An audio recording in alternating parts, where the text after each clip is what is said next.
Hey everybody, Retrofied here, and today is day 29 in this month-long marathon leading up to the Switch 2's launch. In today's video, I have something special planned. Today is actually a debate with another YouTuber, the Angry Vigilante Show, where we're talking about the Switch 2, a bunch of things Nintendo related. So if you guys are excited about the Switch 2, make sure you leave a comment below about what you're excited about, what you thought about the debate, and make sure you subscribe to the channel because we're almost there to the Switch 2. And thank you again for 600 subscribers. I genuinely can't believe that we got this milestone. And also, one last thing. Make sure you guys join my Discord server because I'm going to be having an event the day the Switch 2 comes out where I'm going to be playing Mario Kart World with a bunch of my subscribers. So if you guys want to be a part of that because you're getting a Switch 2, make sure you join the server because I'm going to be playing like all day with you guys. So without further ado, let's get into today's debate. Alright, so first I want to talk about the price of Mario Kart World. So what do you think about the $80 price? Oh, I'm completely against $80 games. It can be any game. It doesn't even matter if it's just Mario Kart World. But yeah, I'm against it because it's going to set the precedent for all the games going forward. And if you literally look at it, like how much they sold with Mario Kart 8 Deluxe, if Mario Kart World sold half as much, they could literally sell that game at $50 and still make their money back. They will still make, I forgot how much it was, but if I remember, it was at least over $1 billion that they could make. Yeah, I think, obviously I've said in my videos too, but $80 is insane. I feel like it makes sense if you were to compare older games, like, you know, like in the Wii era, there were still $60. If you were to, during like the PS4 era and like the late Wii U, early Switch era, move to 70, then 80 now would be more like agreeable, I guess. But just going from 60 like is still somewhat relevant, and 70 is a newer thing, and just jumping to 80 just like that, just because. And they know too that it's a popular franchise and people are going to want to like spend that extra money just because it's Mario Kart. They know that they're going to make a bunch of money just because it's a popular franchise. And I think that's just a scum like move. Oh, it completely is. You know, hey, at least you can admit it, because some people are like, oh, it's because of the development cycle. And I'm like, no. It don't matter about the development cycle here. Come on. Like we all know the reason why they're doing it is because they know they can get away with it. Is the reason why. That's the reason why they didn't put Donkey Kong Bonanza at 80, because I don't think they would have gotten away with it if they would have done that with Donkey Kong. Because it's been how long since it's been a 3D Donkey Kong game? Yeah, since the N64. I just feel like, I mean, I obviously know that the game, they said has been in development since like 2017, and I mean, if it's supposed to be that big of a game, then we should be seeing more of that in the trailers. I feel like they're saving a lot of that for drip feed content, which I've said in videos too, which, I mean, that's cool and all, but when you're not launching the game with that, it just sucks. Oh yeah, very true. Like, you know, if they would have came out and said, here, it's going to be $80 and we're going to give the first booster course pack with it included, I don't think anybody would have complained at all. I think it would have been like, okay, I would say that's a pretty fair deal. Yeah, I just, like I said, I think 80, like, if you're going to 80 now from 70, if 70 was like the big norm, I think it'd be fine. But I mean, they're just being greedy with it, honestly. Oh yeah. You know, if they would have said a 70, now I'm not a huge fan of $70 games either, but I've accepted them just because that is what the normal standard of games have become at. You know, like I'm still very critical of $70 games. But $80, I mean, if they release this at, well, they are releasing it at $80, but they better make sure this game is perfect. I mean, like, obviously it's going to be hard to make sure there's not a single bug, but this is the first $80 game to release. If there is one single thing wrong with that game, they're going to get blasted to the end of the earth for it. Yeah, it definitely should be, like, if they've been working on this game as long as they have been and it's $80, it genuinely better be, like, worth my money. But from the videos, it doesn't really look like it's worth my money. I feel like they're putting this $80 price tag to get more people to buy the bundle, which is, the game would be $50 then, which is another, like, greedy move by them. Oh, yeah. Like, I don't think they actually think it's worth $80. I think they literally did it so they can sell the bundle, and that's pretty much the reason why. It wouldn't surprise me if they do away with the bundle and they drop the price in. No, they already said they're doing away with the bundle. Yeah. Oh, I know. Yeah, I know. But once they, I misspoke. Once they do away with the bundle, it would not surprise me if they actually drop the price on it. It wouldn't surprise me one little bit. Yeah. And so moving on to my next point about the console price, what do you think about the $450 console price. You know, at first when I saw it, I'm like, ooh, that's a little high. I would have preferred it to be at $400, but then like obviously I threw a fit once I found out that Japan's getting theirs for $330. I still find that one completely unfair, but I will eventually get over that one. But I think for the most part, $450 for what you get when you compare it to the Steam Deck. And I always mispronounce the other one, but that other one that they have that's comparable to the Steam Deck, what is it, like the Rogue Ally? Yeah, I think. Yeah. Compared to those, I think is a fair price. And I think a lot of people are just saying like 450 is like too much to drop the price and stuff just because the fact that the Switch 1 was 300. But the Switch 1 was 300 because it was like PS3 tech in 2017. This one is like, yes, it's older tech. It's probably like 2017 tech in 2025. But yeah, it's still like a big upgrade from what was before and what is like coming in the future. Yeah. I believe it's comparable to what, to the PS4 Pro. Yeah, I've been saying exactly that. PS5. Yeah. It's comparable to the PS4 Pro, and you know, like I think that when people saw the 300 and the what the Switch one was at 300, and then they saw it at 450, they're like, oh my god, like yeah, it's a huge jump in price, but it. Like, honestly, I think that people are, when they look at that and then they see Mario Kart World being $80, I think that's the reason why they're also saying that. If they would have just fairly came out and priced Mario Kart World, I don't think as many people would complain about the price of the console also. It's just like every little thing. And then when you look at the game chat feature, you know, eventually you're going to have to pay for that. It just feels like, you know, Nintendo is stepping away from like their family-friendly, budget, you know, friendly type thing. And it just seems like they're nickel and diming you for everything. Yeah, I've said in videos too, but I feel like they're going for more of that like actual console vibe instead of going for like the family friendly thing, how the Switch was. I feel like they're gonna move towards being the one console, but rather than it being a console, they're the one handheld, because a lot of game companies are moving towards making handhelds and stuff, like Sony and Xbox I think are working on some. But I feel like they're gonna try to get their like foot in first so that people will like get the Switch 2, and then Sony comes out with one, they're like, oh, I already have my Switch 2. Oh, it could be, but you know, I actually hope that Xbox and Sony come out with their own handhelds, just because I'm all for competition. I think competition is a great thing. When there's no competition, then things tend to get stale, they get boring. You know, they don't sit there and try as hard when they make their games. You know, so with competition, everybody wins when there's competition. Yeah, I mean, look with the N64, they thought they were on top, and then Sony came out the PlayStation, and then the N64 did really bad. All right, so moving on to my next topic, I wanted to talk about what everyone's saying is that if you buy the Switch 2, you don't own it because Nintendo can break your console. What do you think about Nintendo saying that if you mod the console, then they can just break it? Okay, now before I say, I don't know really anything when it comes to modding. I've never had a modded system, never modded, period.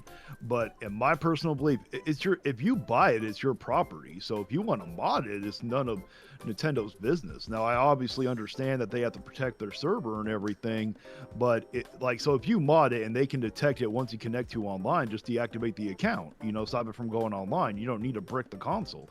And I know that you can just recreate a new account, but then again, if you recreate a new account and they go online, you can detect that it's been modded, just continue, you know, deleting the accounts. I think honestly though, bricking the console it sucks honestly, but a lot of the people who mod their consoles aren't just doing it for custom themes or custom background music like some people have said in the comments, but it's to pirate games. Like, it's genuinely just for piracy and to hack like games so you can like cheat in Splatoon. So I feel like them just going the extra mile and shutting off your console just makes more sense, and a lot of like consoles do this. Sony like permanently bans your console from going online anymore if you hack your PS5, and I think Xbox does something similar.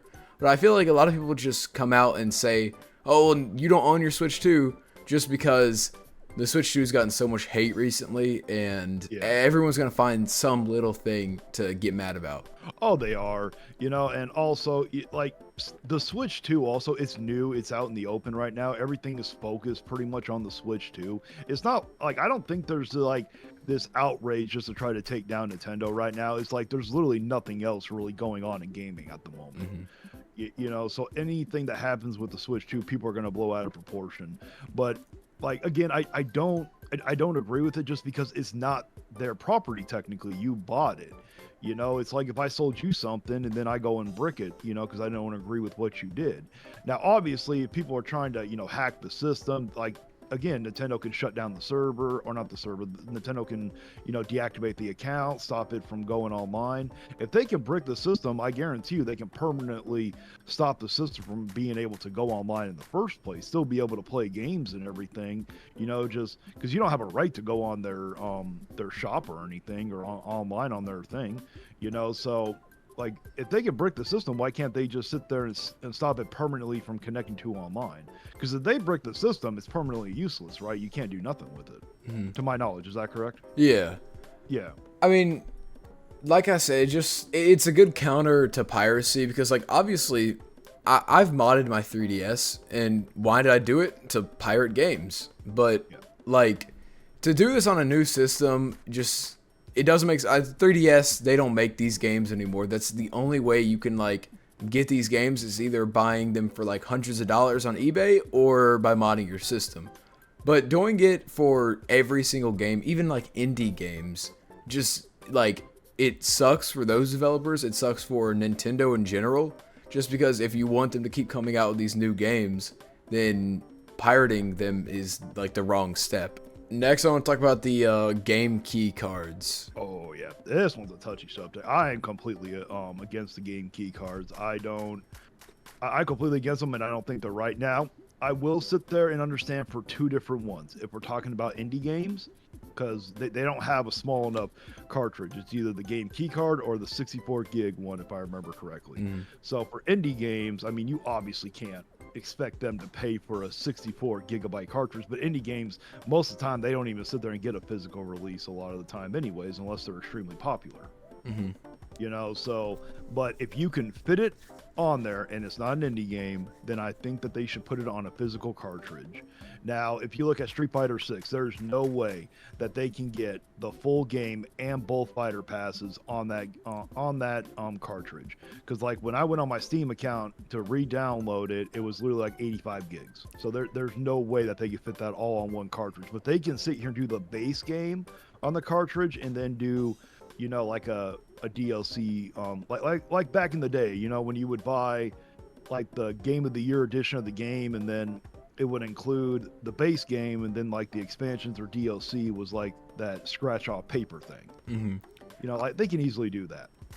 I feel like the game key cards are a really, I think they're genuinely a good thing, and a lot of people are going to disagree with that. It's just because the fact that it opens the door to a lot more third-party developers actually putting their games on here, because obviously physical media is such a big like thing still. I know a lot of people like are trying to stop, like a lot of big companies are trying to stop physical media kind of, but it's such a big market, and for third-party developers like say like Activision with Call of Duty, if they're not getting those physical games out there, they're losing probably like 20% of their market right there. So I feel like this is just a good way for these super huge games like Call of Duty or Grand Theft Auto to actually be put on the Switch 2, since there's a physical release of it, and get the entire market to buy the game. Yeah, well, like with Call of Duty, there's no, like the newest one. Have you seen how big that game is? Yeah. There's no way they could fit it on one cartridge. I mean, you know, there was someone, I forgot who it was, but they sat there and said in one of their videos, like, oh, you can, you know, put the campaign mode on one cartridge, and I'm like, no, you do not want them to do that. If you give Activision that idea, they put like the campaign on one cartridge and then they sell it to you and then do it for multiplayer and then do it for zombie mode. Oh, they're gonna rip you guys off doing that. But yeah, they would have to put that on a game key card. There's no way they can sit there and put it on a cartridge because it's too big. It's like, I think it's over double the size of what one of the cartridges is. Yeah, I just think that, and another thing too is that so many people are arguing against it, saying that it's like anti-consumer and stuff, but Sony and Microsoft have been doing it for like decades at this point. With like the PS4, basically none of the games were on the disc, and same thing with Xbox One. And even with PS5 now, you don't even get like a booklet or anything inside the game. It's just a disc, and like with barely any artwork on it too. put it in the system and it just downloads. Oh yeah, and I don't agree when PlayStation and Xbox do it. Like when Xbox did it with the Doom: The Dark Ages. Oh, I sat there and I complained about it. I said this isn't right. You know, you're charging $70 for that game, and you don't even put it on the disc like that. Like to me, that's just the bare minimum to do. But like I understand that Nintendo wants their third-party games to come over, but in my opinion, if you could fit it on the cartridge, I think that's the bare minimum to fit it on the cartridge, especially when they're charging some of the prices that they are for the games. I mean, it's like, you're charging so high, you don't even put on a physical cartridge. That's just ridiculous, because some of those third-party games, I'm sorry to tell you guys, some of you guys are getting ripped off on how much they want to charge you guys for those Switch 2 edition games. Like when you look at, which one is it? The Hitman World of Assassination game. That one, I have found deals, where you can go to other stores and buy other copies on other platforms for way cheaper than what they're selling it to you guys. I'm like, that's just ridiculous. Yeah. But I don't know if Hitman's putting on a physical cartridge or not either. But like the Bravely Default, that game could fit on a physical cartridge. That's just ridiculous. Yeah, and I think just them like announcing it in the direct, like making it a big thing, even putting on the bottom of the box saying game key card, and even naming it that too, a lot of people are going to get mad about that, even because, like I said, they just get mad about everything that they're doing just because, like, it's getting so much hate. So for them to come out and say, oh, well, these are separate, and everyone has this big label that says that this doesn't have the actual game on it, I feel like that's just a stupid move by them. Yeah. Some people, they're going to throw a fit over everything Nintendo does, which is very true. And again, I think that is with the reason why it seems like a lot of people are just like personally attacking Nintendo. Everything going on right now is about the Switch 2. Like if Grand Theft Auto 6 would have never delayed theirs, then I think that we would be talking a lot more about, Rockstar at the moment. But unfortunately, the only thing that's happened recently is Xbox jacking up their prices, Sony temporarily doing a deal, lowering their prices. There's just not a whole lot going on at the moment except with Nintendo. Mm-hmm. But when it comes to the game key cards, it's like obviously it's better than nothing at all. It's better than just getting a digital version, because at least if you buy the game and you don't like it and you want to go sell it, at least you can make some money. Digital, you're kind of screwed. You can't resell that. So it is better than just a digital. But in my personal opinion, if you can fit it on the cartridge itself, then you should do it. But also I think that I don't know why Nintendo doesn't give options to the developers. I do think that they should sit there and look at like a 16 gig, a 34 gig, or a 32 gig. I mean, do other sizes, just not one 64 gig one also. So what do you think about like Mario Kart World and just like as a game in general? Oh, it looks amazing. The game looks beautiful. I mean, do you see how cute Yoshi looks? Yeah. Okay, Yoshi is adorable. That is like my favorite Mario character. There's only one other character that is on tie with Yoshi, and it's a Pokemon, and that's Greninja.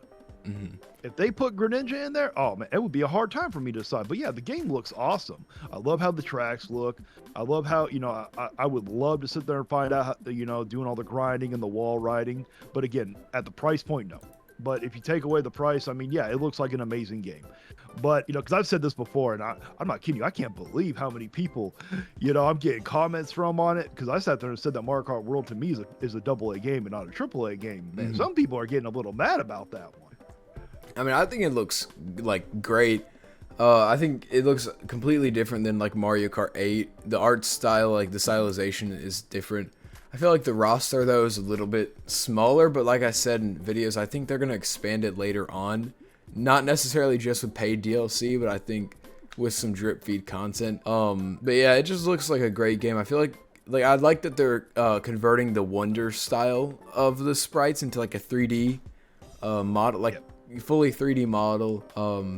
Yeah, I just think it looks like a good game. I'm really excited to play it on June 5th. Oh yeah, yeah, I know a lot of people are. I got a cousin, she went and got the bundle. I told her to wait, but nope, she don't listen to me, and she keeps telling me that I have to play it with her, and I may play. We will see, But me and her favorite one is Yoshi also. So if we play, I'm gonna have to cave in and let her play Yoshi, unfortunately. Yeah. Well, they have multiple different outfits for every character. I know. But like when you pick the same character, yeah. feels weird, I guess. But yeah, the game looks amazing. I would have the game's not out yet, but I'm assuming that there's no voice acting, and I'm assuming there's no actual story mode.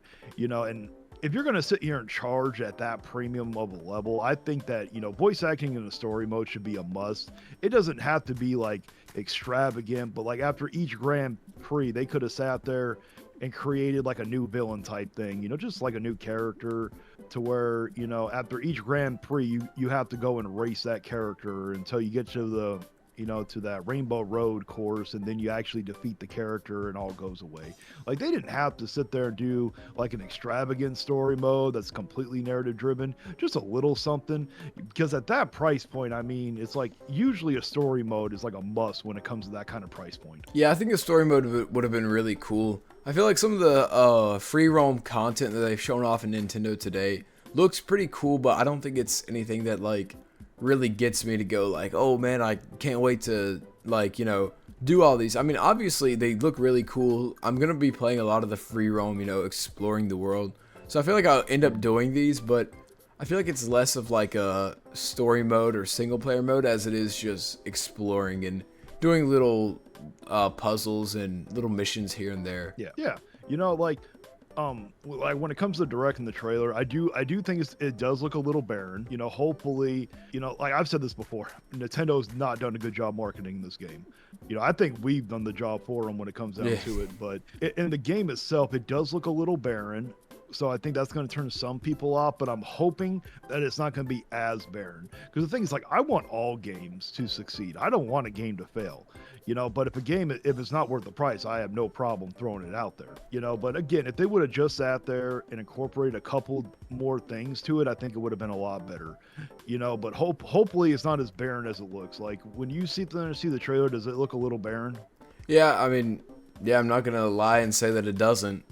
Yeah, so they could have done a lot more. How dare you sit there and disrespect Super Smash Brothers? I think Smash Bros is a good game, but I genuinely think that Mario Kart World has a really good roster, and I feel like with content later on, it'll become like the Smash Bros of Mario Kart. No.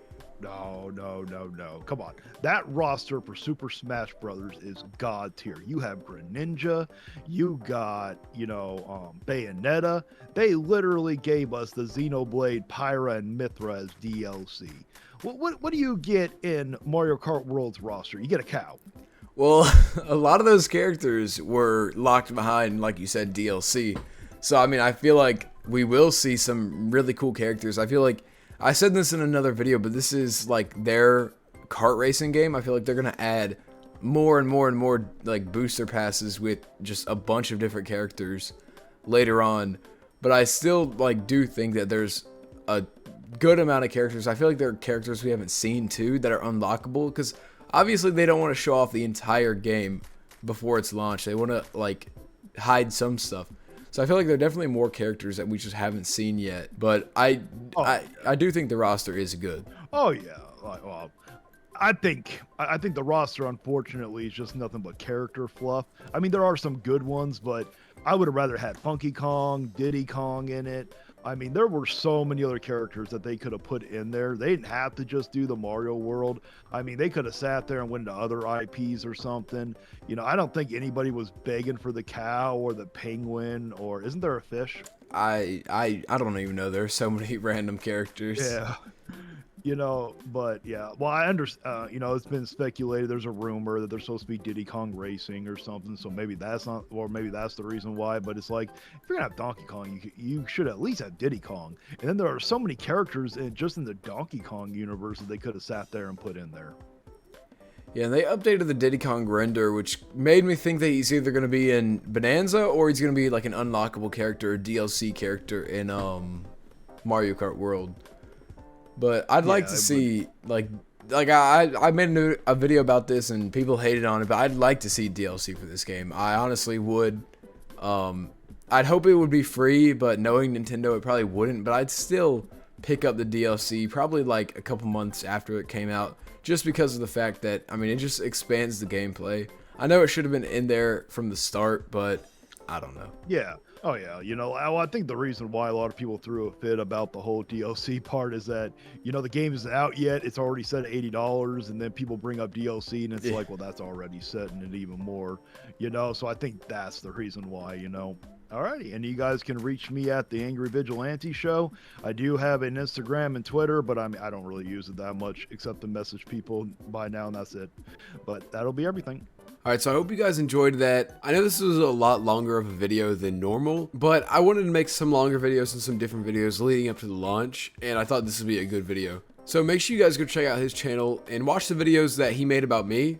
And make sure you don't spread any hate to him. He's a really nice guy. But that's really it. Make sure you guys join my Discord, because like I said at the beginning, I'm going to be playing Mario Kart with a bunch of my fans the day the Switch 2 comes out. So if you guys want to be a part of that, make sure you join the Discord server and subscribe, because I'm going to be playing like all day. So I will see you guys tomorrow.